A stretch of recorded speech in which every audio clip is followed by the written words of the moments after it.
If you've ever driven along the Parkway in Sheffield, you've probably gone past this giant loads of times and never noticed it.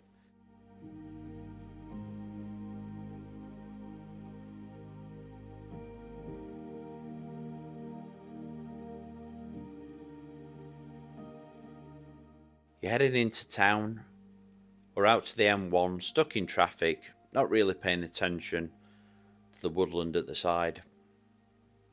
One day I was driving along here and thought, hang on, what's that? Just off the road in the trees, there's a massive metal bloke standing there. No signs, no arrows pointing to it, nothing. If you don't know it's here, you never know. This is the Parkway Man, also known as Iron Emery, and honestly, it's one of Sheffield's most overlooked bits of public art. It's like you've stepped into a completely different place. You can still hear the traffic, but it's quieter, calmer, and then you see him properly. Iron Emery is nearly 10 feet tall.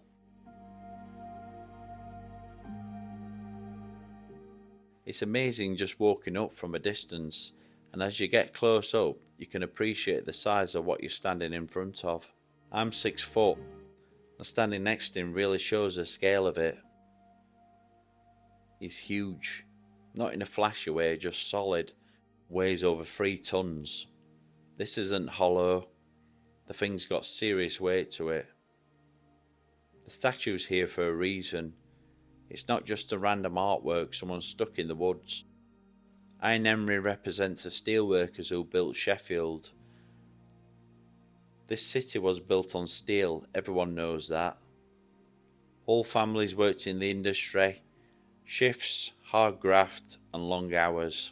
That was life for a lot of people here. What I like is that they didn't stick the statue in a museum or plonk it in the middle of a town. They put it here, right next to one of the main routes workers would have travelled through every day. People would have passed this spot on their way to work, probably knackered, probably not thinking much beyond getting through the shift. Now there's a giant steelworker standing right next to the road watching the traffic go by. Iron Emery was designed by Jason Thompson and made in 2001. With the casting done by H. Downs and Sons, a Sheffield firm that's been working with metal for generations, and you can tell.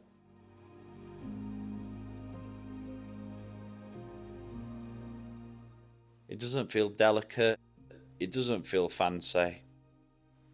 From different angles it looks completely different. From the front it looks like he's just stopped for a breather. From the side it looks like he's halfway through a shift. From the back, you can see the detail that's gone into the muscle, the same as those close-up shots of his arms.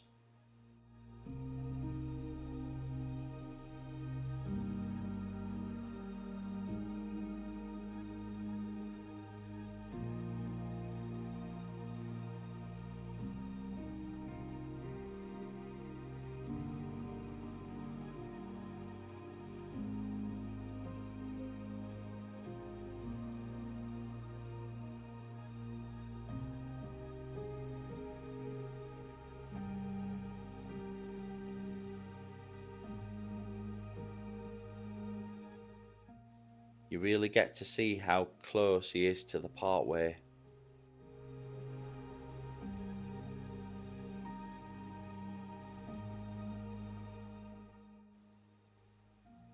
Cars and buses flying past constantly, but he just stands there unmoving. Everything else is rushing about and he's not. One of the best things about the statue is how normal it feels. There's no dramatic pose. He's not pointing at the sky or standing on a plinth. He's just standing there holding his hammer.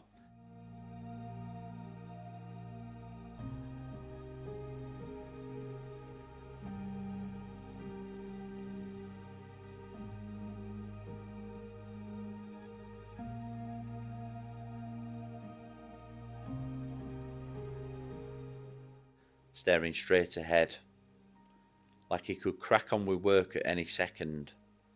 That's probably why it works so well. It doesn't try too hard. Another thing I really like is that you can walk straight up to it. No fences, no signs telling you not to touch it, no barriers. You can stand next to it and get a proper sense of how big it is. A lot of statues feel distant. This one doesn't. It feels like it's part of the place.